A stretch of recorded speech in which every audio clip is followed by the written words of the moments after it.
спешке за тем, чтобы что-то создавать, менять, чинить. Посмотрите, где здесь вы? Где здесь вы можете проявить доброту и любовь к себе?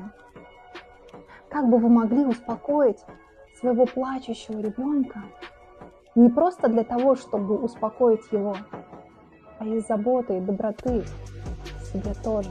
Даже если сейчас полная неразбериха в жизни. Сядь. Какие мысли будут заботой к себе? Какие маленькие действия, жесты, слова для себя будут той самой добротой?